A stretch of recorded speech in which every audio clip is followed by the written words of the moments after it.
Merci d'être venus aussi nombreux. Vous connaissez tous l'Europia et donc cet institut Europia. L'Europia a différents experts pour différents domaines, la musique, les arts, la voile, enfin tous les domaines possibles et imaginables où on peut mettre de l'IA. Et il y a un domaine qui est la finance, donc la finance d'entreprise, donc que je représente et je suis l'expert représentant les directeurs financiers dans l'Europia. Voilà. Et si vous avez des questions sur l'Europia, n'hésitez pas à me poser des questions après. Donc ça c'est l'Europia. Ensuite là vous voyez DFCG. C'est quoi la DFCG? La DFCG c'est l'association française des directeurs financiers et de contrôle de gestion. 3500 membres en France, dont certains sont membres dans la salle ici. Et donc cette DFCG donc, est présente au niveau national, mais aussi présente au niveau local. Pareil, si vous êtes intéressé par le domaine de la finance, vous pouvez donc vous rapprocher de l'association au niveau national ou local. Et pour finir sur les deux donc Europia et DFCG, l'Europia donc est très actif ici dans la région Côte d'Azur, mais la DFCG aussi. Et donc la Europia et DFCG ont monté un petit groupement, un petit hub finance, dont la charte d'ailleurs sera signée à midi aujourd'hui. Pour bien montrer que l'Europia est intéressé par les financiers. Voilà. Donc moi, DFCG, Association nationale, et je suis le monsieur IA de la DFCG. Alors c'est très facile parce qu'en fait, quand on en sait un peu plus que les autres, on devient l'expert. Tout ça pour dire qu'en fait, nous, financiers, on n'est pas très loin en matière d'IA. C'est pour ça qu'on essaie d'être présent dans ces cercles. Voilà. Et dans les 50 minutes ou un peu moins qui nous restent, on va essayer de faire un peu la jonction entre IA et finance avec donc mes panélistes. Donc pour changer, nous avons des dames. Habituellement, il n'y a que des messieurs. Et là, je suis heureux d'avoir deux dames qui vont se présenter. Donc sauf si vous avez des questions brûlantes. Voilà. Donc sinon, Anna, allez, on va faire ordre alphabétique. Qui es-tu? Très bien. Je m'appelle Anna. Je représente la société Eaton. Je suis basée en Suisse. Et actuellement, je m'occupe de tout ce qui est finance commerciale pour les pays d'Europe, Moyen-Orient et Afrique. J'aide les équipes de vente et de marketing à nous positionner sur les marchés et à travailler sur tout ce qui est génération de revenus, de chiffre d'affaires, de vente, ainsi que développer les canaux de vente, etc. Donc, l'utilisation de IA est très... est vraiment notre accent. Par contre, il y a beaucoup de risques et donc on va parler de ça. En plus de finance, je m'occupe aussi de positionnement de prix, donc tout ce qui est stratégie de prix et les calculs des tarifs, etc., ainsi que pour les gros projets. Donc ça fait partie de mon travail où je peux comparer comment finance avance avec l'utilisation IA et les autres fonctions où c'est plus naturel, plus rapide, etc. et pourquoi. Donc, je veux bien partager les expériences là-dessus. Avant de travailler pour Eaton, j'ai fait partie de groupes d'assaut et d'autres entreprises. Donc, j'ai une vision d'industrie qui est vraiment au niveau de finance assez complète. Voilà. Contente d'écouter vos questions aussi. Merci. Dalila. Bonjour à tous, donc Dalila Tardy, je suis le CFO groupe du groupe GCA, en fait, qui est une société essentiellement de transport et logistique qui est implantée dans l'Europe. Donc je suis CFO d'une quinzaine de pays en Europe. Et anciennement, j'étais aussi DAF de plus de 25 ans au sein d'un groupe cimentier qui était l'entreprise Cemex, pour laquelle j'avais toute une direction, la direction financière qui regroupe un peu l'ensemble des services compta gêné, conso, trésorerie, audit, contrôle de gestion et la compta auxiliaire. Et l'informatique. Donc j'ai une vision un peu complète de la direction financière. Bien entendu, j'accompagne la croissance et à côté de ça, quand on a l'informatique, on a un langage qui est entre la finance et l'informatique qui se rapproche. On arrive mieux à se comprendre, en tout cas, on est arrivé à se parler et à comprendre et on a implémenté au fil des années en fait l'IA et l'automatisation naturellement avec la mise en place des centres de services partagés en France et à l'étranger. Donc on a aussi cette expertise là parce qu'on a travaillé avec un prestataire, je peux le dire, c'est pas confidentiel, mais qui était IBM au sein du monde. Donc on a appris aussi avec eux à comment appréhender l'IA et puis le fait que comme toute direction financière, on a beaucoup de relations avec les commissaires aux comptes qui ont appréhendé aussi l'IA, puisque ça touche toutes les fonctions comptables. Et donc, du coup, on apprend beaucoup d'eux. Donc, on en parlera sûrement. Mais en tout cas, voilà. Donc, j'ai une vision un peu, on va dire, approfondie et l'expérience. Et moi, j'ai appréhendé l'IA depuis quelques années et surtout... transmettre en tout cas aux équipes à travailler avec la machine, parce que demain, c'est ce qui va se passer. Donc voilà, je pourrais partager mon expérience avec vous en tout cas. Ok, merci Dalila. Et j'en profite, Dalila, pour te remercier parce que, en fait, Anna arrive de Genève, et donc elle a eu un long parcours hier. Elle a dû partir très tôt. Et puis, et Dalila, elle est arrivée de Paris, elle a mis 8 heures grâce aux petits problèmes dans les transports avec les trains. Donc, voilà. Donc merci, vous deux, d'être venus malgré les intempéries. Voilà. Qui est dans la finance, là, tiens qui est un peu financier sur les bords, comptable, CFO, d'accord. Ok.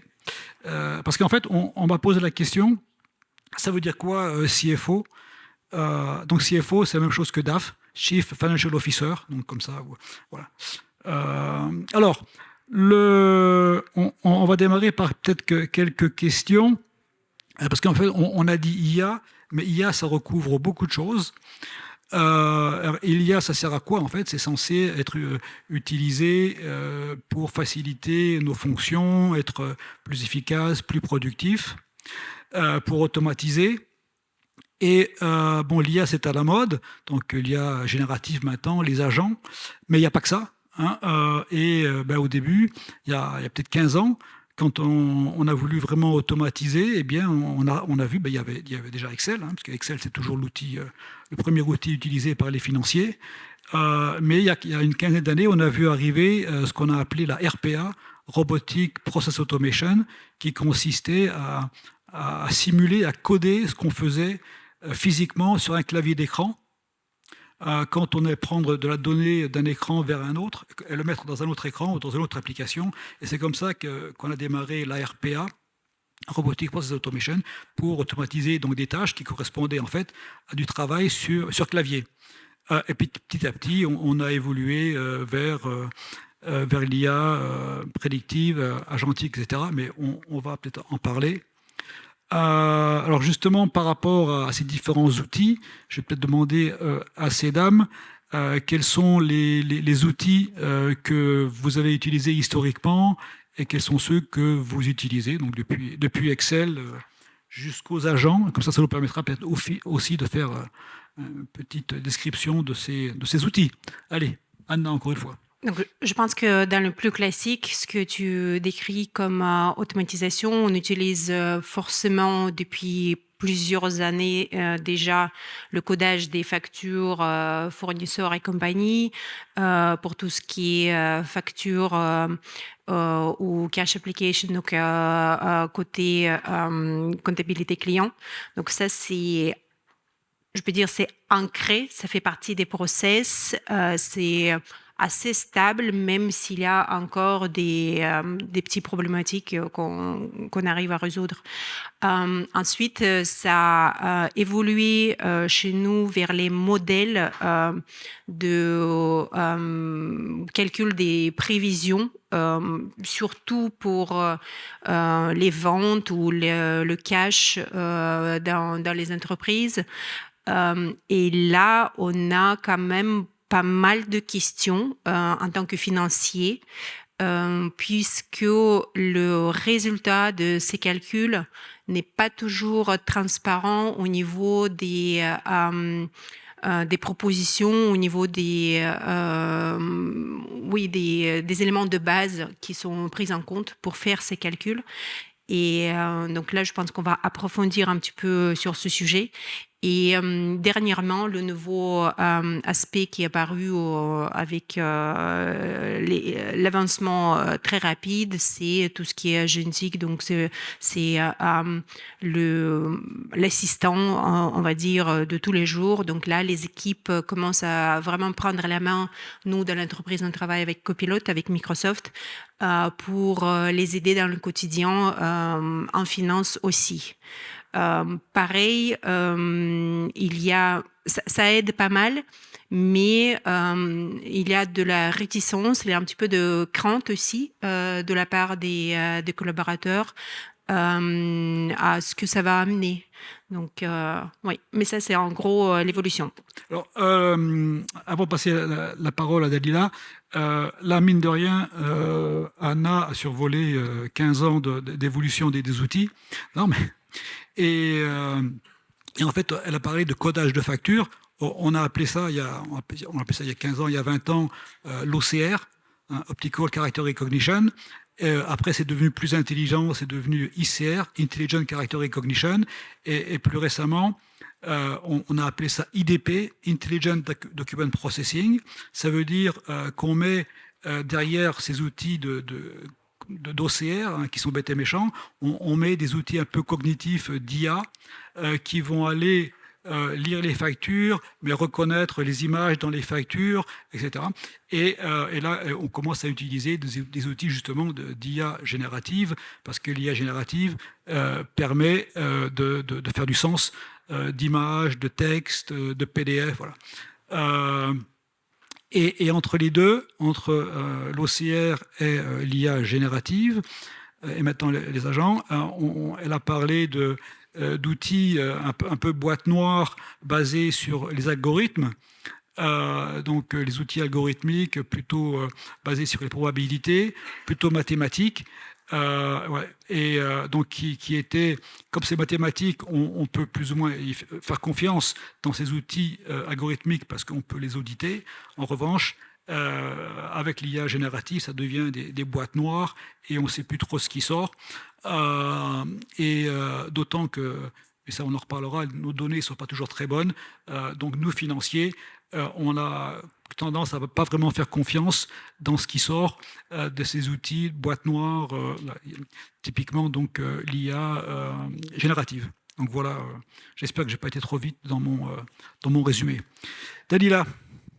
Un bon résumé. Donc je vais pas répéter en fait ce qui est en fait ce que disait Anna. Donc c'est vrai que nous on a mis bien entendu l'histoire des factures. Là, tu l'as très bien résumé en tout cas en tant que reconnaissance de l'image et des montants et après associé à des codes de routage pour affecter en fait les factures au bon endroit.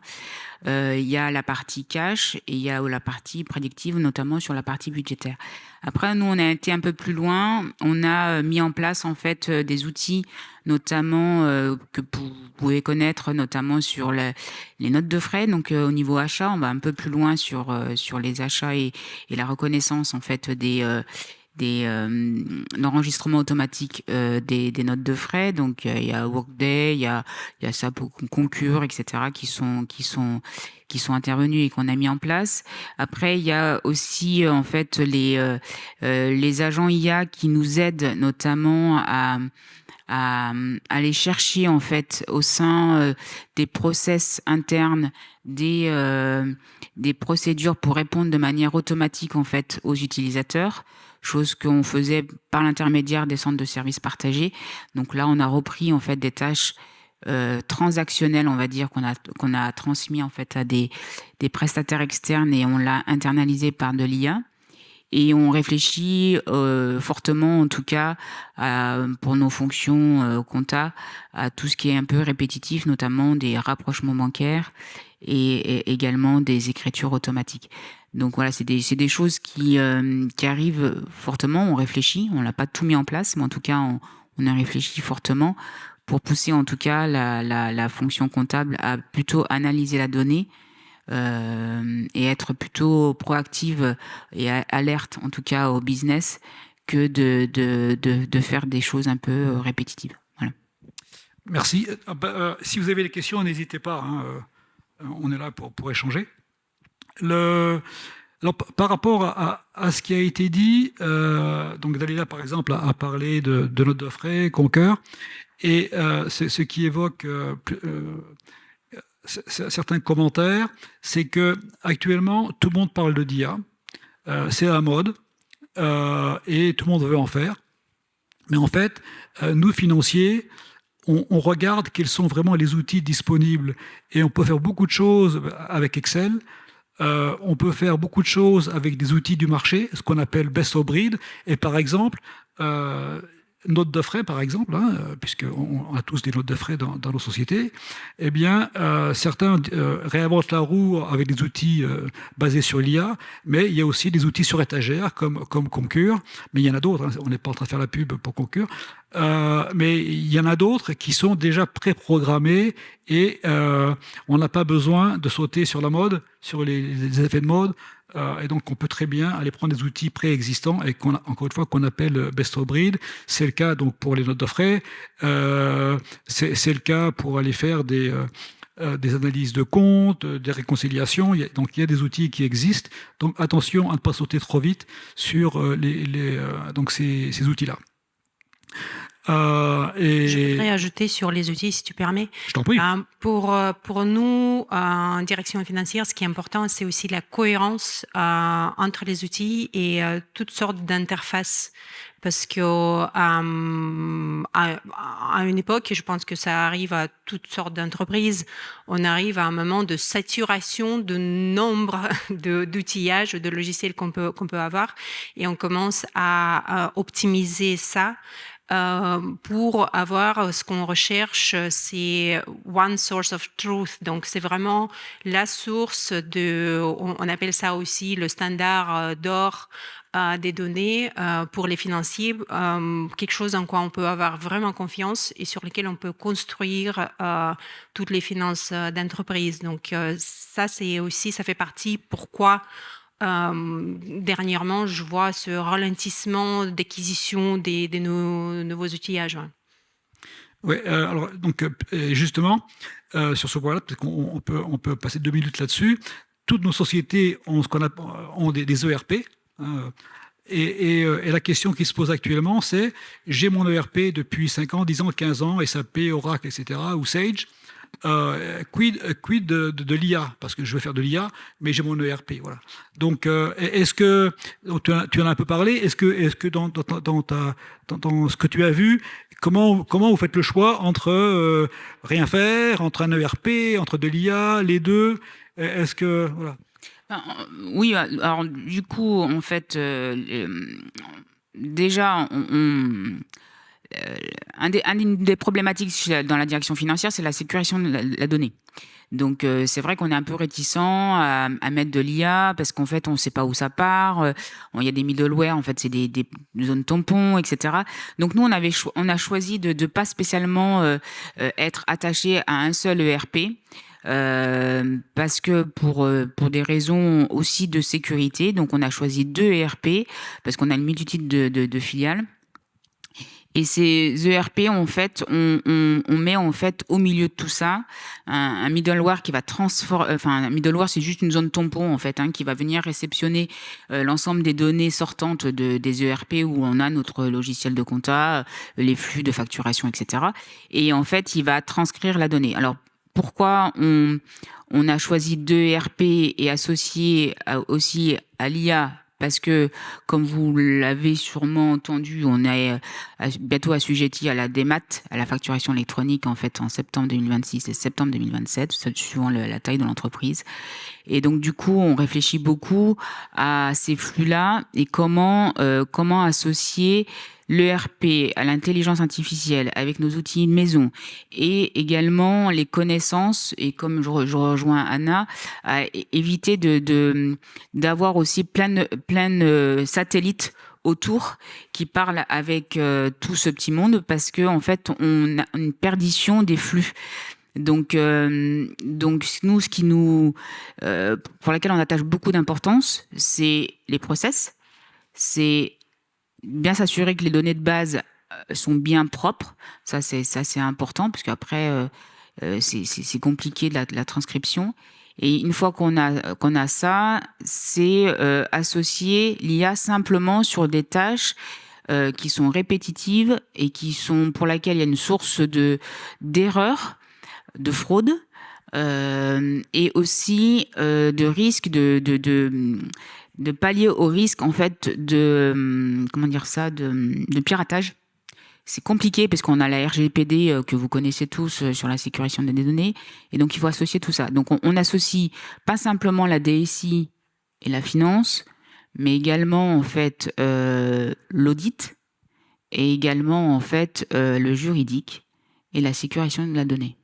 Donc c'est vraiment une cartographie complète des flux pour s'assurer que la donnée soit correcte et sécurisée. Alors, effectivement, on parlera un peu plus tard peut-être de la donnée et puis de tous ces aspects de sécurité et de cyber. Donc là, on insiste actuellement sur le fait qu'il y a beaucoup d'outils, mais il faut bien réfléchir et utiliser le bon outil pour le bon usage. On a cette fameuse dette technique, comme on dit, ou bien les outils legacy, donc tous les outils qui préexistent. Donc on ne peut pas les mettre à la poubelle. Donc il faut pouvoir continuer à utiliser ces outils, mais aussi utiliser au mieux les nouveaux outils tels que l'IA, prédictive ou générative, ou les agents, mais en combinaison avec ces anciens outils que sont typiquement les ERP. Et voilà, donc...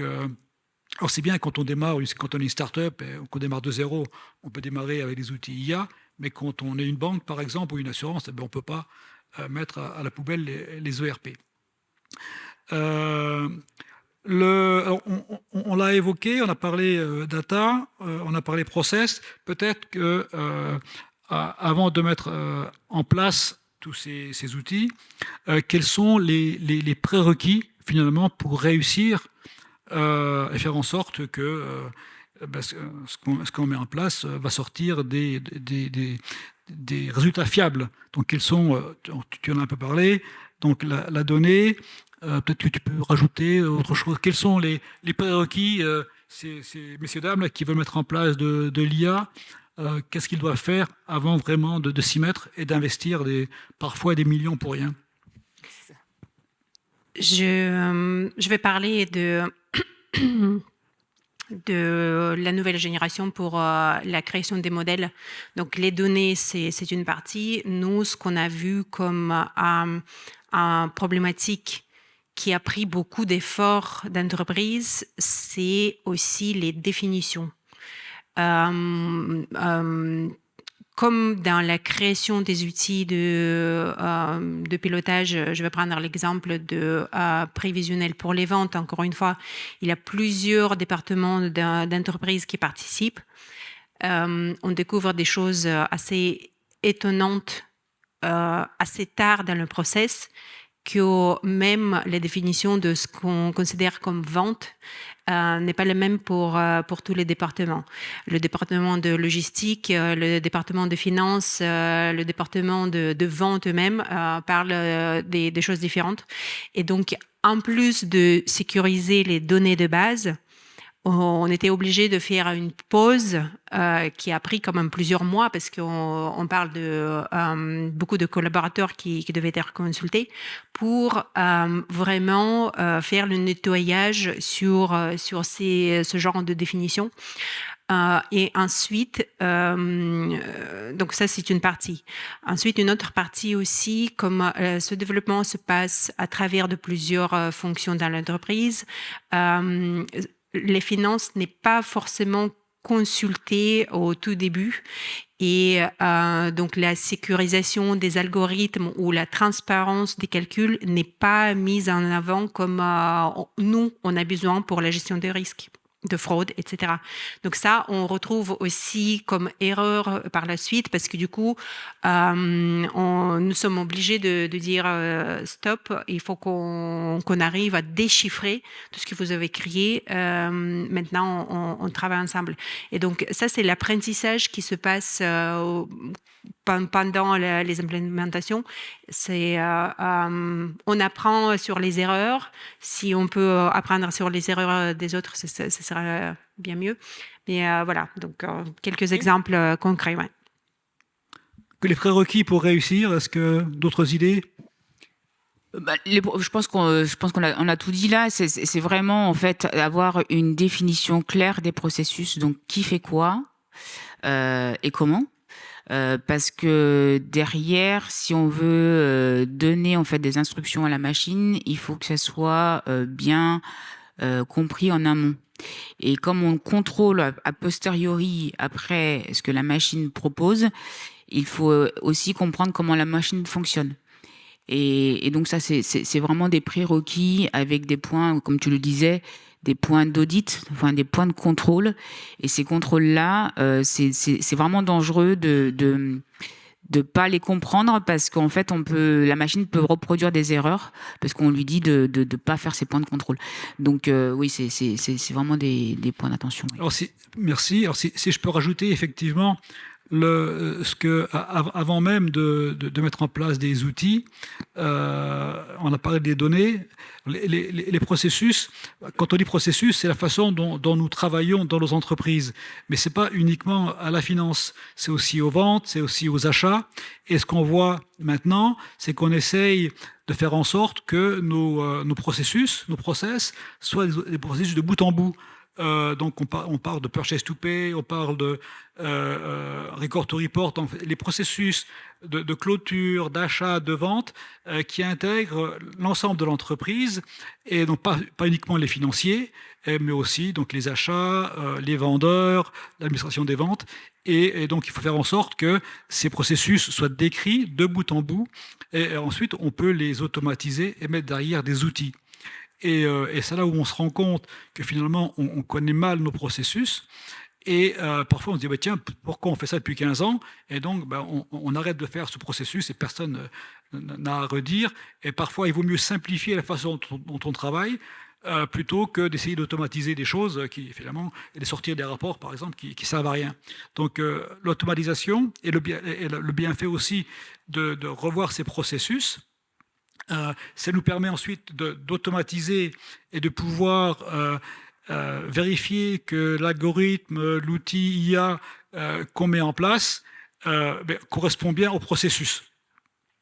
Et aussi, donc Anna l'a dit, ça nous permet aussi d'avoir le même langage entre les financiers, les acheteurs, les vendeurs, etc. Parce que, et c'est ce qui se passait avant, on se retrouvait dans des comités exécutifs, là, chaque mois, chaque semaine, où le commercial venait avec ses chiffres de résultats, et le comptable ou le directeur comptable venait avec des chiffres, et on n'arrivait pas à les réconcilier. Donc maintenant, on essaye, on y arrive mieux avec ces outils qui englobent des processus de bout en bout, et on a même des outils qu'on appelle par exemple d'EPM pour faire du forecast, de la prévision de vente, etc., qui ne sont pas uniquement financiers, mais qui vont se brancher sur la logistique, les ventes, les achats, pour faire les meilleurs forecasts, les meilleures prédictions, et avec des analyses, donc, par exemple, quelle est la température, quel est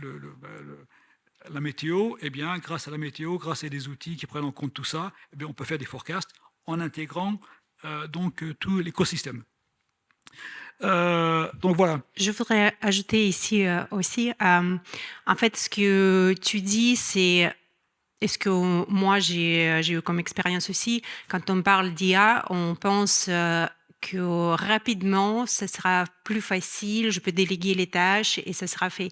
Et ce qu'on aperçoit avec l'implémentation des outils, c'est que finalement, il faut faire beaucoup de travail en amont pour que ça devienne performant par la suite.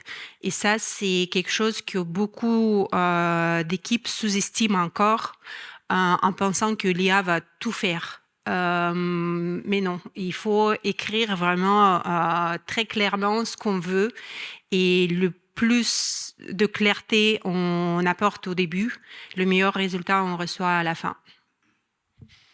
Tout à fait. Alors, justement, tiens, puisque tu en parles, peut-être comment vous voyez l'acculturation à ces outils, comment vous l'avez vu, comment vous avez mis en place ces nouveaux outils, donc d'IA, mais toutes ces nouvelles technologies, quelles sont vos recommandations et qu'est-ce qui fonctionne bien, parce qu'il y a de nombreuses façons d'avancer sur ces outils. Pour ma part, en fait, c'est vraiment ce qu'on appelle le change management, parce qu'il faut bien comprendre là où on veut arriver, qu'est-ce qu'on veut déjà, et puis embarquer les équipes. Et pour embarquer les équipes, il n'y a pas que les équipes financières, comme vous le disiez juste avant, c'est toute la chaîne, en tout cas des services qu'il y a dans l'entreprise. Donc ça part par la production, le commerce, les achats et ainsi de suite. Donc il y a un gros travail, comme le disait Anna, en amont, comme on peut former les équipes. C'est la même chose en tout cas. C'est vraiment comprendre et puis communiquer sur là où on veut arriver et qu'est-ce qu'il faut faire. Donc c'est vraiment un changement de process, de culture, de façon de travailler. Et pour cela, en fait, il y a besoin de beaucoup de communication et de gestion de projet. C'est vraiment un projet à part entière. Et c'est plein de petits bouts de projet, en fait. C'est pas un gros projet, on dit, on va implémenter l'IA. Non, l'IA, ça touche toutes les fonctions, finalement. Ça touche pas simplement que la finance, ça touche toutes les fonctions de l'entreprise. Et à différents niveaux, des fois, quand ça arrive au niveau de la finance, il y a quand même des fonctions en amont ou après nous qui sont touchées, pour laquelle, en fait, il faut embarquer toute la chaîne. OK. Comment vous avez fait pour acculturer chez vous? Oui, nous, très concrètement, nous avons démarré avec IA et en parallèle, on gardait le process classique. Donc, pendant une bonne période, on faisait marcher les deux en parallèle en étudiant les résultats qui étaient donnés par les modèles IA et ce que l'humain faisait.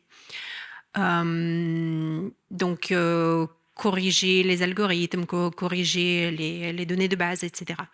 Ensuite, après une période d'essai comme ça, nous nous sommes rendus compte que gérer les deux process en parallèle, c'était très laborieux et finalement, ça ne nous avançait pas beaucoup dans la confiance des données. Donc, ce que nous avons implémenté actuellement, c'est étudier plus les données IA, donc demander cette transparence d'algorithme pour que les gens puissent interpréter mieux et vraiment détecter où la erreur ou une correction est possible ou est nécessaire, au lieu d'avoir les process parallèles. Donc ça, c'était aussi l'apprentissage. C'est pas facile, parce que les personnes de mon équipe à qui je demande va travailler avec cette boîte noire, en fait, questionne, apprend, sont assez réticentes pour le faire encore. Donc, il faut, dans le changement, il faut les accompagner, il faut montrer l'avenir qui sera meilleur, mais c'est pas évident, ouais. Si je peux rajouter juste pour rebondir en fait sur Anna, et c'est vrai qu'on est confronté aussi à l'intergénération, donc les personnes qui sont historiquement dans l'entreprise, qui connaissent bien les process, et puis les nouvelles générations qu'on connaît tous, et pour laquelle en fait il y a deux vitesses. Et ça c'est compliqué, et donc il faut prendre le temps, ouais, en effet, parce qu'on a besoin des deux générations pour avancer, une qui va très vite et une qui va un peu moins vite, mais pour laquelle en fait elle a aussi raison pour mesurer en fait les erreurs. Alors, mais pareil, vous pouvez réagir. Moi j'ai vu, il y a j'ai vu plusieurs façons de procéder. Je suis pas sûr qu'il y ait une meilleure que l'autre. On a pu voir, par exemple, des formations. Tous les employés, tous les collaborateurs, tous les managers vont à des formations d'une journée sur Copilot, puisque Copilot, c'est l'outil Microsoft donc par excellence. Hein. Donc ça peut être une solution. On a pu voir des entreprises où il y a des personnes qui aiment bien les outils, donc qui créent leurs propres outils, qui créent des agents, etc. Et puis qui essayent ensuite de les proposer au reste de l'entreprise. Et parfois, ça crée un peu le bazar. Il y a aussi une solution qui consiste à faire en sorte que la fonction informatique, l'IT, crée des outils et les mette à disposition et les fasse la formation. Donc, il y a, selon le type d'entreprise, on peut voir différentes solutions d'acculturation à ces outils. Donc voilà. Et ce qu'on voit aussi, c'est par exemple, par BU, par pays, on a des ambassadeurs, des personnes qui sont vraiment formées à ces outils et qui vont prêcher la bonne parole auprès de leurs collègues. Voilà. Et encore une fois, on a vu, on peut voir tout ça, donc top-down, bottom-up. Mais idéalement, il faudrait qu'il y ait un minimum de contrôle parce qu'à la fin, ça devient le CICOB et on s'y retrouve plus, puis ça devient très cher. Donc ça, c'est donc le change management, l'acculturation. Après, il y a, et j'ai commencé un peu à en parler, l'idée de tout ça, c'est quand même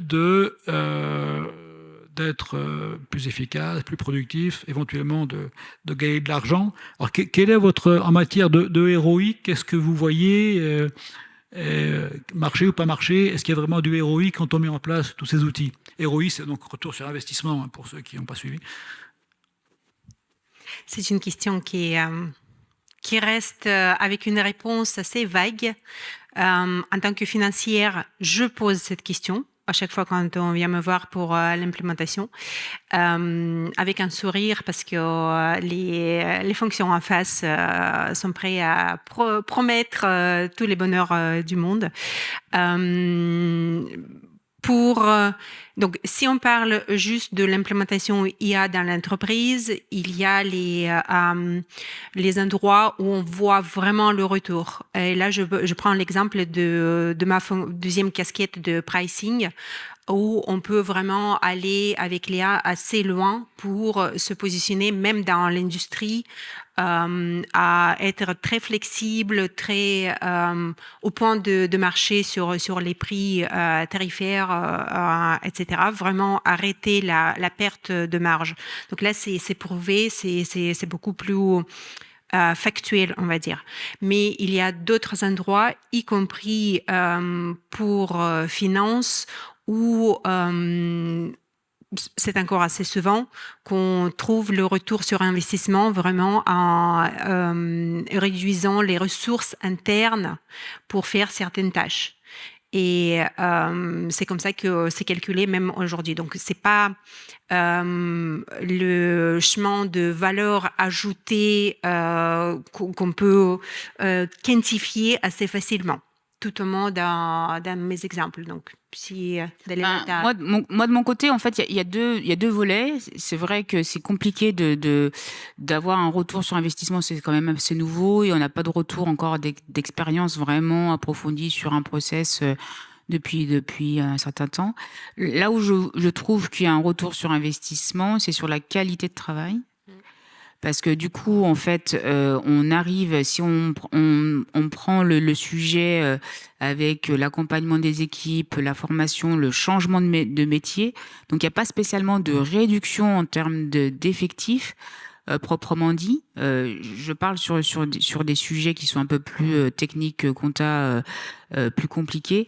Par contre, mais sur la qualité du travail. Donc ça, c'est un premier point. Donc si je regarde sur la qualité, oui, j'ai un retour sur investissement. Mais sur l'autre point, volet plutôt financier, moi là où j'ai un retour sur investissement, c'est sur les tâches qu'on a transmises dans des centres de services partagés à des prestataires. Donc on a arrêté certains contrats et on a remplacé par l'IA. Donc après, quand on regarde, et là, pour le coup, je pense qu'on va arriver en fait à un retour sur investissement parce qu'il y a quand même, dans les centres de services partagés, il y a quand même du turnover. Il n'y a pas des équipes spécialement très expérimentées, mais en tout cas, on préserve les process, parce que du coup, quand on transfère dans un centre de services partagés, comme il y a un turnover, on perd en fait les compétences, on perd en fait aussi la connaissance. Mais là, pour le coup, vu qu'on le donne à une machine, ça travaille en quotidien, ça tombe pas en panne, ça produit. Donc il y a voilà. Là, de ce côté-là, je pense qu'on a un retour sur investissement financier. De l'autre côté, c'est plutôt sur la qualité de travail. Oui, merci. En fait, c'est exactement ce qu'on voit quand on pose la question à nos collègues, quand on regarde les études. Il n'y a pas vraiment, en moyenne, il n'y a pas vraiment de retour sur investissement financier. On est plus efficace, plus productif. Les mêmes personnes vont prendre plus de travail, mais il n'y a pas des charrettes de licenciement comme on pouvait le craindre. Ou comme certains veulent nous le faire croire. Et ça améliore donc ce qu'on appelle en France la QVT, la qualité de vie au travail. Et s'il y a il y a des processus, principalement transactionnels, comme on dit, qu'on peut automatiser, donc on peut gagner. Mais en moyenne, si on regarde quel est le pourcentage de tâches qui sont vraiment robotisables, eh bien, vous serez surpris d'apprendre qu'en moyenne, c'est 15%. C'est-à-dire que quand vous avez robotisé 15% en moyenne des tâches de nos collaborateurs, eh bien, ces collaborateurs sont toujours là et ils vont aller prendre, ils vont discuter à la machine à café, ils vont aller faire des choses plus intéressantes. Ils auront une meilleure qualité de travail, mais ils seront toujours là. Donc, 15%. D'autres chiffres, parce que on parle de retour sur investissement, mais d'abord, il faut investir. Oups. Et voilà. Et donc, ce qu'on voit, donc, on fait beaucoup d'essais, ce qu'on appelle des POC, des proof of concept, donc avec tous ces outils un peu sophistiqués. Et donc, on met beaucoup d'argent et on se rend compte que, et là, ça, c'est une étude du MIT, 95% des tests de POC que nous faisons, eh bien, n'apportent aucun ROI. Voilà. Et donc ça veut dire que seuls 5% des POC apportent du ROI. Donc ça, c'est le MIT qui dit ça. Et aussi, il y a un autre chiffre, je crois que c'est à peu près 80%. J'ai plus vraiment le chiffre exact en tête. 80% des POC, des tests que nous faisons avec ces nouveaux outils, eh bien, on les arrête au bout de quelques semaines, quelques mois, parce qu'on se rend compte que ça ne sert à rien. On n'arrive pas, on a mal compris le problème, etc. On a mal vu le processus. Donc, le ROI financier, on ne le voit pas vraiment. Cela dit, l'IA est là pour rester, donc il faut investir, et puis à long terme, ce sera utile, mais pour l'instant, c'est plutôt l'amélioration des processus, c'est l'intérêt c'est la qualité de vie au travail, c'est la qualité du travail, puisque un robot, l'IA ne se trompe pas quand c'est répétitif, elle ne prend pas de vacances, elle travaille jour et nuit. Et aussi, lié à ça, eh bien, ça permet de garder une piste d'audit, comme on dit. On est tous financiers ici un peu. Et donc, ça permet d'améliorer ce qu'on appelle la compliance ou la conformité aux réglementations. Et donc, ça permet à nos dirigeants de ne pas aller en prison, parce que si on fait n'importe quoi, voilà, ça finit mal. Donc voilà l'intérêt pour l'instant de l'IA ou de ces nouvelles technologies. Vous êtes d'accord, mesdames? Oui. Voilà. Ok. Alors, une fois qu'on a dit ça, puisque vous n'avez pas de questions, mais je vais, mesdames. Il y a une question. Ah, une question là, monsieur. Ouais. Non, non, c'est jamais trop tard. Ouais. Ouais. Ouais. Et ma question est plus sur l'IA générative. Ouais. Pourquoi l'IA générative? Parce qu'avec ce outil-là, on apporte la connaissance métier dans le métier de la finance. Donc là, effectivement, on se retrouve avec un financier artificiel. Plus si on travaille bien, il va connaître votre business. Donc, en fait, il y a une compréhension de ce que vous faites. Dans l'ERP, aujourd'hui, on gère en fait les processus de bout en bout, comme une VN. En fait, on a plein, c'est très bien. L'ERP, c'est très bien des choses, c'est automatiser des choses. Mais les dimensions de connaissance du métier du business qu'apporte le Gen AI génératif, on voit en fait, ça pourrait améliorer ce que vous faites aujourd'hui, ce que vous ne savez pas faire. Les pain points, on dit ça en fait dans le processus de end-to-end. Est-ce que ça peut résoudre les choses? Quoi? Est-ce que vous croyez effectivement en fait, au Gen AI pour vous aider effectivement à mieux maîtriser vos processus de bout en bout? Et est-ce qu'il y a des contraintes? Est-ce qu'il y a des réticences? Est-ce qu'il y a des risques? Je vais commencer, puis vous continuez. En fait, l'IA, je pense qu'elle est complémentaire sur le ERP, parce qu'en fait, elle va aider en tout cas les financiers à faire à sa place les tâches manuelles. Donc, typiquement, passer des écritures en automatique, aider. Et ça, c'est souvent l'IA qui est associée, en fait, et déjà intégrée dans les ERP. Après, c'est beaucoup l'assistance. Donc, l'assistance à aider dans le processus métier. Mais attention, il faut systématiquement lui dire à l'IA quand on change de process. Parce que, en fait, en plus, on le voit aussi dans les business, ça change beaucoup, il y a beaucoup d'innovations, il y a beaucoup de process qui changent. L'IA, elle s'adapte, mais il faut lui expliquer. Donc, oui, en termes d'assistance aux équipes, mais elle va pas remplacer l'homme. Donc elle va juste être en assistance. Et l'ERP, bah oui, l'ERP, elle répond en fait purement à des process standards qui ne sont pas qui sont pas personnalisées propres à l'entreprise. Enfin, elles sont pas en fait, oui, elles sont pas personnalisées. Il faut la personnaliser, et ça c'est les hommes, ça c'est les DSI qui va configurer les choses. Donc oui, moi je le vois plutôt comme ça, mais elle va pas remplacer. Le métier change tellement. Je sais pas, vous, dans vos industries, ça dépend les types d'industries, mais bon, sauf sur peut-être les prestations de services qui sont récurrentes, mais pour l'industrie, en tout cas, que moi j'ai eu comme expérience, ça change souvent et elle peut pas répondre à tout. Moi, en tant que financier, j'aimerais bien avoir IA générative pour lire les données financières de ERP. Mais mon entreprise actuelle n'investit pas dedans, ou n'investit pas encore peut-être, parce que c'est pas considéré comme une priorité. Même si moi, j'aimerais bien avoir la détection, les variances, tout ça, c'est que ce soit réglé à la base, en gros. Pour l'instant, les priorités sont ailleurs, où on voit plus de retour sur investissement, où on veut vraiment concentrer l'investissement. Et l'humain fait le reste. Par contre, on en parle. On en parle en table ronde aussi avec les collègues. Voilà, donc nous sommes là encore. Alors, est-ce que je peux rajouter, après on prendra votre question, monsieur, en fait, l'IA générative, et l'ERP, on doit pouvoir les combiner.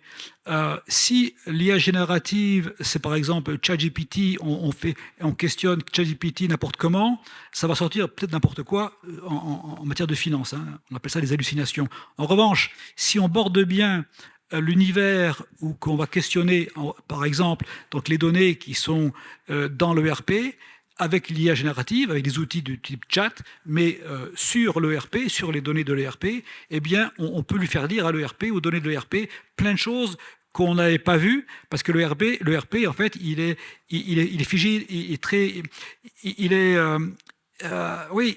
pas flexible, il est très transactionnel, donc il faut qu'il y ait un outil supplémentaire qui aille faire les bonnes queries pour pouvoir sortir des données adaptées à certaines fonctions, aux personnes qui font les queries, etc.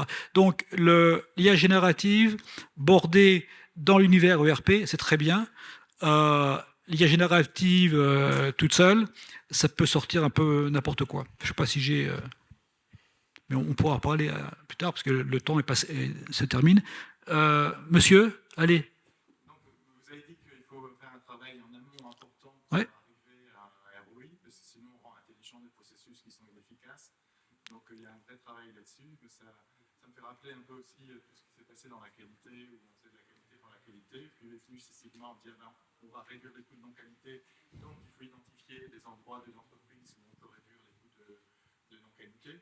Donc on sait que l'IA va pouvoir augmenter les revenus, c'est ce que vous avez fait avec le pricing, réduire les coûts de l'entreprise et réduire les risques. Et la question que je voulais vous poser, c'est comment vous voyez votre rôle en tant que directeur financier pour s'assurer que l'entreprise choisit les bons endroits et qu'on va réduire les coûts de façon efficace, qu'on va gérer les risques de façon efficace, qu'on va augmenter les revenus où on peut le faire. Est-ce que vous voyez un rôle central à la finance pour faire ce travail, ou si vous ne le voyez pas, qui vous voyez l'entreprise doit prendre ce rôle? Donc déjà, on commence par ne pas détruire ce qui fonctionne. Donc ça, c'est vraiment les éléments de base. Tous les changements qu'on apporte ne doivent pas nuire à la confiance qui est déjà construite pour les finances d'entreprise. Deuxièmement, on s'appuie sur la stratégie. Et là-dessus, ça dépend après d'industrie, ça dépend d'entreprise. Quels sont les objectifs stratégiques? Où est-ce qu'on voit plus de potentiel? Moi, dans mon secteur actuellement, c'est vraiment la croissance. Donc, du coup, on s'appuie sur la croissance et on veut expérimenter avec plusieurs outils. Nous sommes ouverts à l'expérimentation pour le but de croissance. Dans d'autres entreprises, ça dépend aussi de marge, etc. Ce sera plutôt la gestion de coûts, de logistique, de production où les entreprises veulent se focaliser. L'équipe financière est clé là-dedans parce que indépendant de ce choix stratégique, nous, on est là pour accompagner, pour toujours poser des bonnes questions parce que chaque équipe va venir avec leur portefeuille de « je veux ». Et on est là pour garder la cohérence pour pas demain, mais dans combien de temps? Merci.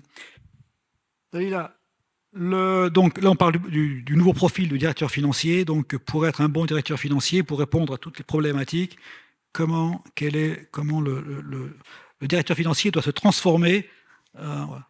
Il doit surtout se transformer à apprendre à analyser la donnée plutôt que de produire en tout cas des tâches manuelles de saisie et autres qui seront plus demain de toute façon un sujet pour les comptables, mais vraiment à apprendre à analyser la donnée et être en veille en alerte au business par rapport aux nouvelles réglementations. Donc c'est vraiment un changement réel en fait, en tout cas du métier financier. En tout cas. Et pour terminer, effectivement, donc le directeur financier n'est plus comptable uniquement des chiffres, mais il est en charge de reporting financier, mais aussi non financier. Il est responsable pour tout ce qui est risque. À la fin, c'est lui le numéro 2 de l'entreprise. Et le CEO, le directeur général, fait confiance aux financiers pour l'aider à piloter, mais aussi à circonscrire les risques. Voilà. donc quel qu'il soit, même si derrière on utilise l'IT, plein d'experts, mais au bout du bout, c'est comme le financier qui aura un problème, puis aux États-Unis, il va en prison s'il ne respecte pas les réglementations. Heureusement, en France, c'est pas le cas. Okay. Voilà, merci. Je pense qu'on a presque fini. Allez, on va prendre la question d'une dame, puisqu'on n'a pas eu de dame. Allez. J'avais une question relative au contrôle de gestion et l'intelligence artificielle. Aujourd'hui, les contrôleurs de gestion sont massivement sur Excel. Est-ce qu'il y a des outils d'IA que vous utilisez, que vous pensez utiliser pour la suite pour essayer d'avoir des contrôleurs de gestion qui sont moins dans le contrôle de la donnée et plus dans des tableaux de bord pertinents, des prises de décision pertinentes? Je prends le sujet parce qu'en fait on essaye de mettre justement en place quelque chose en fait sur la partie contrôle de gestion. Oui, on va utiliser l'IA pour une lecture simple en fait d'un compte de résultats pour donner les principaux écarts, lire en fait les données en fait économiques, donc commencer à rédiger en fait des commentaires standards sur l'analyse d'un PNL ou d'une ligne de coût. Donc oui, on va utiliser l'IA là-dessus. Maintenant, en fait, le contrôle de gestion, il est plus dans l'analyse de la performance opérationnelle plutôt, et être plutôt un accompagnement au business terrain. Donc, le rôle du contrôleur de gestion demain, il sera plus en fait sur le terrain que derrière un écran à essayer de faire des résumés lecture directe des comptes d'exploitation. Oui. Merci. Il y a Copilot qui le fait très bien d'ailleurs. C'est bon. Ok, écoutez, merci pour votre attention. Merci mesdames. Bon retour à Genève, à Paris. Merci beaucoup. Merci.